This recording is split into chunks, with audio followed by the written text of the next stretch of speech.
Boa noite, pessoal. Tudo bom? Pessoal, eu vim falar para vocês um pouco sobre a inteligência artificial.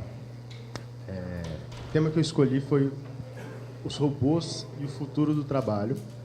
E a proposta é abordar um pouco do que o nosso colega falou aqui para a gente e como algumas dessas coisas devem se desdobrar no futuro próximo e no futuro mais distante.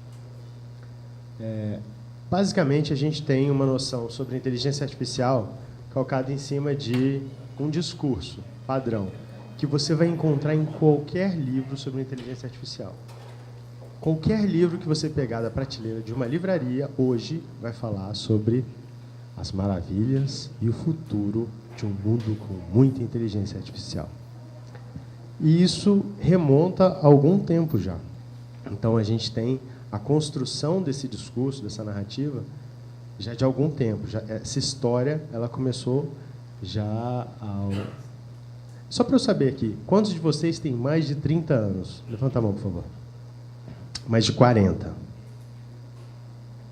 Mais de 50? Ok. Então, sabemos onde a gente para. E vocês vão ver que esse discurso ele é um discurso que já tem bastante tempo.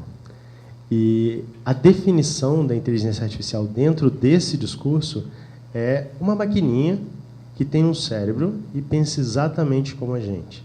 Só que ela está dentro de um computador.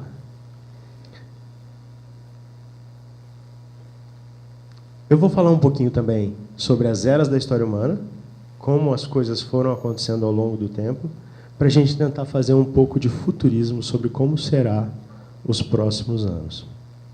E eu vou falar um pouco sobre domínios de medição, que vai entrar vai ser o pé que você estava falando sobre a questão de identificar padrões sobre dados e identificar padrões de medir coisas, porque essas coisas estão se tornando cada vez mais diferentes e imprevisíveis.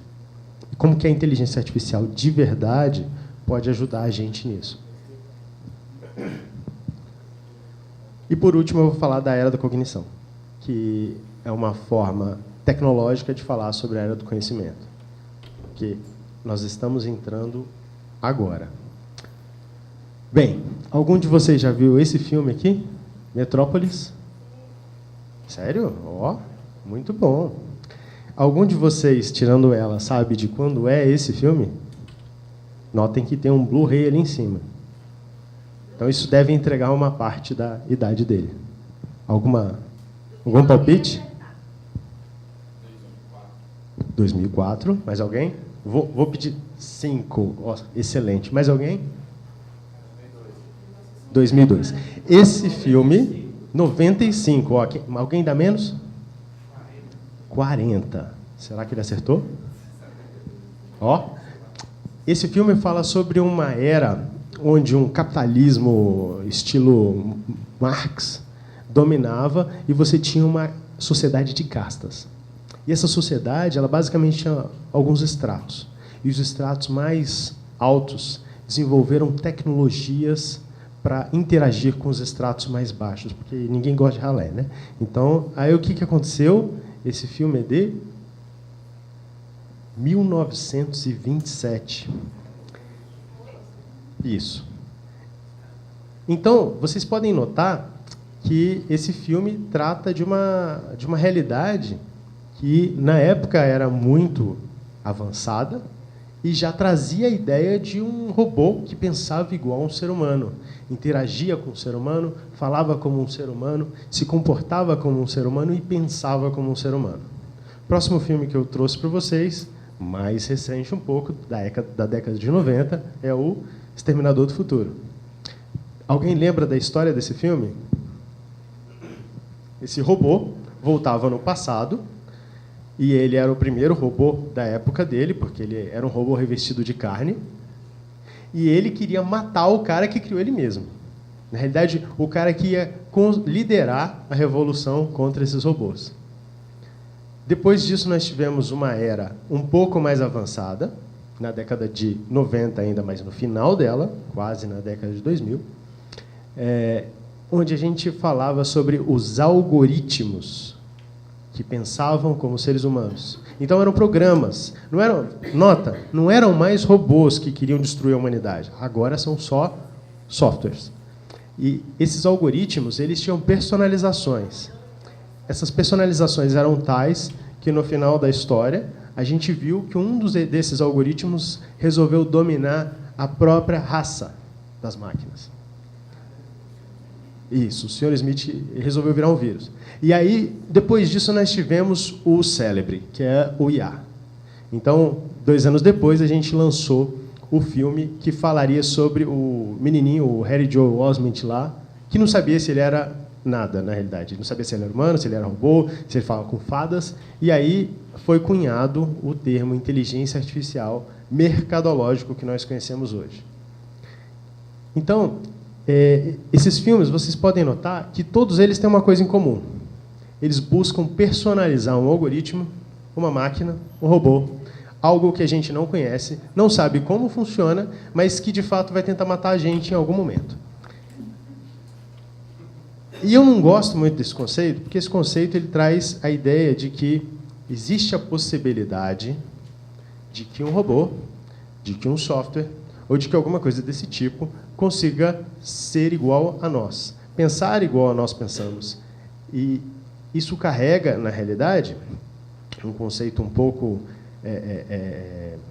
exagerado de que a nossa capacidade de construir códigos é suficiente para equivaler à evolução natural e à construção que foi feita ao longo de bilênios, milênios e muitos anos. Então, eu não gosto muito dessa analogia.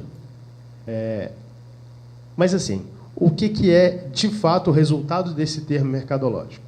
Muito dinheiro foi investido na TI com a proposta de nós conseguimos montar algo que tem várias das características de um neurônio. Quais são as características de um neurônio? Ele tem um núcleo que solta impulsos, ele tem alguns dendritos, que são ramificações desse núcleo, e por eles passam esses impulsos, e ele se conecta com outros neurônios. Então, deixa eu só ver aqui. Então, daquela figura ali, você concebeu uma rede similar ao cérebro, onde cada uma dessas bolinhas aqui interage com outras bolinhas, e você tem uma rede que se assemelha a uma rede de neurônios. Notem, lá eu tenho hormônio, lá eu tenho química, um negócio chamado suco de cérebro, que representa uma série de compostos químicos, e você tem uma coisa que não é possível de ser programada, que é a arbitrariedade do neurônio com o mesmo estímulo, nas mesmas condições, não disparar. E você tem essa abstração aqui. Esse conceito é o conceito de redes neurais. Então, basicamente, hoje, no mundo inteiro, você trabalha a inteligência artificial em 2 frentes. A primeira frente, ela vai avaliar a construção de um cérebro, que é a IA genérica, esqueci o termo em inglês, e você tem a IA especialista, que ela vai fazer alguma coisa para você. Esses 2 modelos estão calcados em cima das IAs especialistas. Essa de cima é a IA padrão, que você vai conseguir acesso na maioria dos softwares que você vai utilizar de IA, e a de baixo é a menina dos olhos da TI moderna, que é o Deep Learning. O Deep Learning basicamente pega esse conceito e trabalha esse conceito em camadas. E essas camadas, elas são capazes... Eu acho que esse slide não ficou muito legal de ver, mas você consegue, nessas camadas, construir padrões. Então, quando ele avalia aquele 3 ali, na primeira camada, ele vai identificar curvas. Na segunda, ele vai identificar o calibre da escrita. Na terceira, ele vai identificar outro padrão. E assim por diante, até que no final ali, ele consiga, com a entrada do 3, identificar a saída que ele espera como número 3.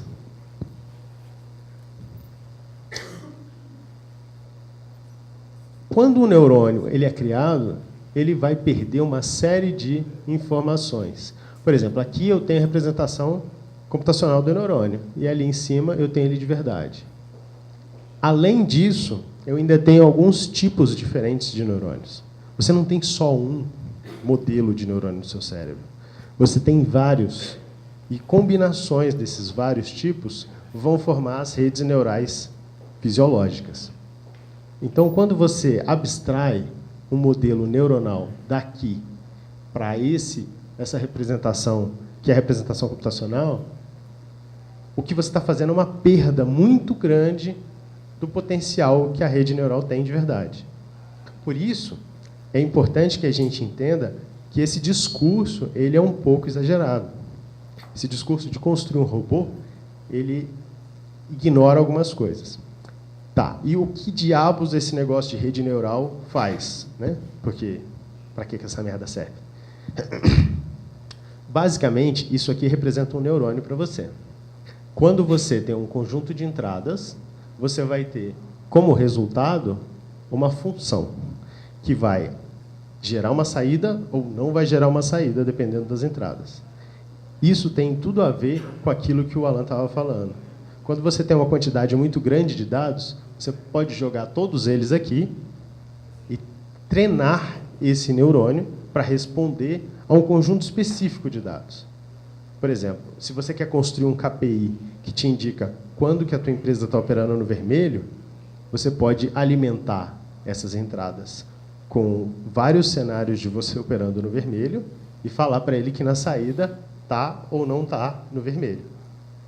Quando você faz isso, esse neurônio aprende a dar uma resposta. O que é esse aprendizado? Esse aprendizado ele é representado por uma função matemática, que é uma soma com uma integral. O que isso significa para a vida de vocês? Sempre que você tiver uma rede neural, você basicamente vai estar tendo um processo de automação acontecendo, que é o processo que automatiza o reconhecimento, e você vai ter uma probabilidade de erro. Sempre que você tem uma rede neural, você tem uma estatística de que alguma coisa acontece. Só que essa alguma coisa acontece, pode disparar, por exemplo, uma ação de marketing. Pode disparar, por exemplo, um script de automação, pode ligar uma luz, pode abrir uma porta. Então, quando você treina, por exemplo, uma rede dessas para reconhecer que um ser humano está chegando perto da porta, a rede pode, como resultado de encontrar um ser humano, disparar o acionamento da luz da sala e abrir a porta para ele, por exemplo. Essas são as aplicações práticas, basicamente, de uma rede neuronal.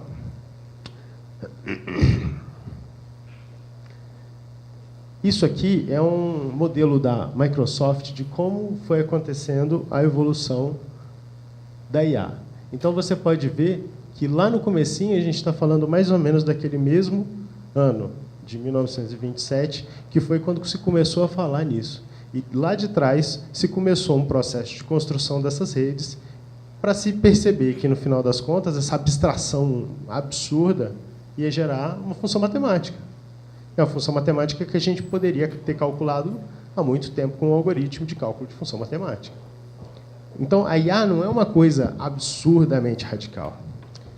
O que é radical é o que a gente pode fazer com ela, enquanto ser humano. Porque se a primeira revolução industrial falou sobre construir processos para gerar coisas que seriam úteis para os seres humanos, e a segunda revolução falou sobre automatizar esse modelo de construção e fazer com que ele entregasse bens e produtos com qualidade e serviços com uma métrica padronizada, e a terceira revolução industrial criasse os robôs, a quarta evolução industrial vai permitir que a gente faça tudo isso com uma nova pegada. Com uma pegada que vai trabalhar tanto a informação que a gente tem, quanto a automação que a gente pode criar.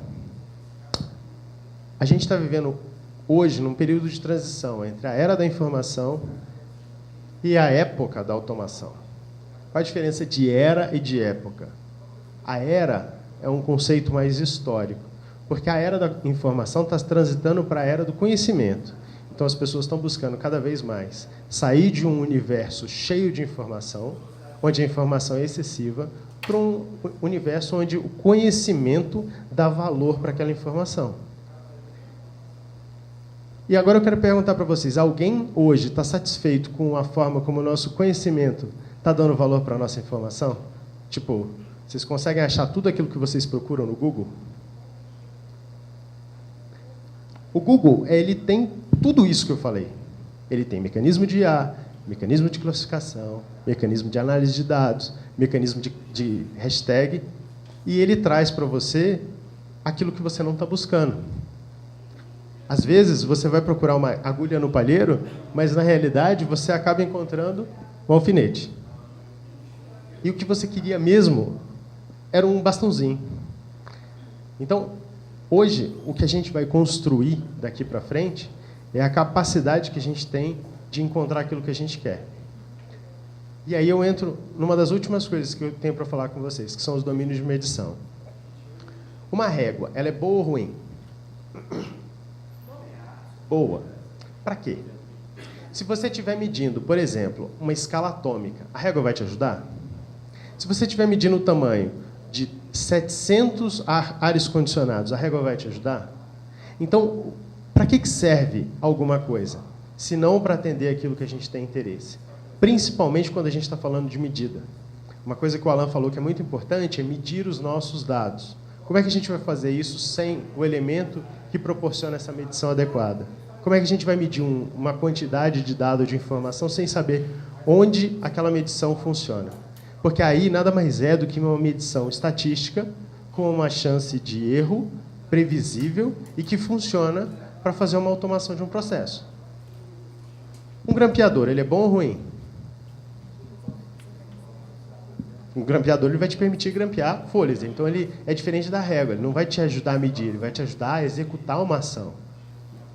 Mas e se você tiver que, com esse grampeador ali, grampear uma resma de papel? Não vai dar certo. Você sabe o que você pode fazer, por exemplo, com uma balança quebrada? Uma balança que está desregulada, que ela mede o teu peso, por exemplo, em toneladas. Você vai, sobe nela, está lá 2.000 quilos. O que você pode fazer com uma balança dessas? Você pode medir. Se você sobe um dia na balança, deu 2.000 quilos. Daí você sai dela e vai comer. Daí você sobe de novo na balança, deu 2.200 quilos. O que aconteceu? Você engordou.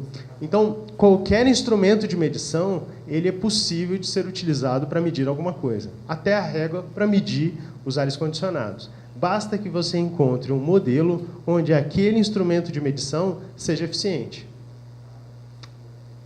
Onde é que está a precisão do trabalho hoje, dos trabalhos de ponta na área de TI?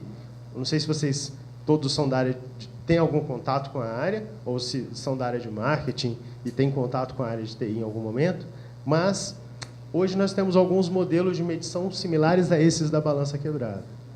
Por exemplo, RR vai medir repetibilidade e reprodutibilidade. É um conceito estatístico que vai permitir que você compare o teu processo com o seu processo no passado ou no futuro e avalie se ele melhorou ou se ele piorou. Isso tem tudo a ver com aquilo que foi falado sobre KPI e medição de dados. Então, o que é importante de fato? É importante que a gente consiga utilizar alguma ferramenta para fazer alguma medição e entender como aquilo está melhorando o nosso negócio. Hoje, o principal negócio do ano de 2017, apontado pelas consultorias, é o negócio dos assistentes. Esse ano de 2018 foi o ano da inteligência artificial, onde todas as empresas lutaram para construírem algoritmos que fossem capazes de automatizar coisas com um grau de acerto bom. E o ano que vem, as empresas, no geral, no mundo, elas vão buscar construir os melhores assistentes para que você consiga ter acesso ao seu WhatsApp em qualquer aplicativo. Agnóstico de onde você está acessando, você vai ter acesso à sua informação. E a única forma de você interagir com a máquina para garantir que a tua informação é a tua mesmo é através de um assistente. Então, o ano que vem vai ser o ano dos assistentes. E agora eu pergunto para vocês, sabendo tudo isso, como é que vocês imaginam que vai ser o futuro do trabalho? Se eu tenho uma pessoa que é capaz de montar uma inteligência artificial baseada numa entrada de dados massiva, baseada num sistema de análise de dados, e construir um modelo que faz aquilo que eu quero, com uma margem de erro aceitável, o que vai sobrar para a gente no trabalho de escritório do futuro é fazer uma curadoria desses assistentes, fazer curadorias desses algoritmos e fazer com que o futuro dos nossos assistentes seja um pouco diferente do Google que a gente tem hoje. Que a gente fale com o assistente, a gente consiga, de fato, encontrar aquilo que a gente quer e ter o resultado de automação que a gente quer. E é isso, pessoal.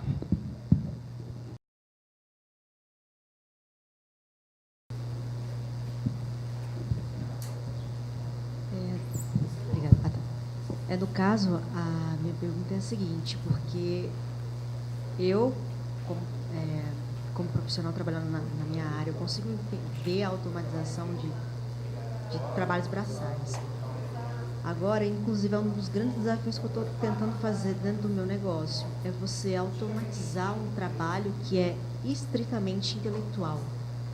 Né? Assim, já existem algumas experimentações a respeito do tipo, mas assim, as pessoas não estão fazendo. Né? Assim, tem notícia daqui, tem notícia dali, mas assim, não é algo que eu já vi na prática.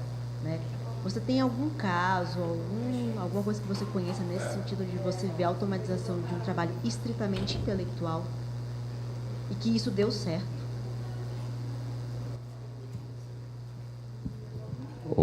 Excelente. Qual é o seu nome? Natália. Natália, muito boa pergunta.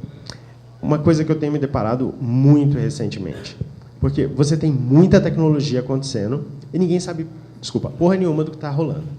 Então, quando você tinha, no passado, um software que permitia que você acessasse o software e fizesse coisas, as pessoas conseguiam entender que por trás daquilo ali tinha uma equipe de gordinhos, cabeludos, às vezes uns barbudos, tomavam muito café, comiam muita pizza e cuspiam código. A diferença é que hoje você não consegue ver isso acontecendo.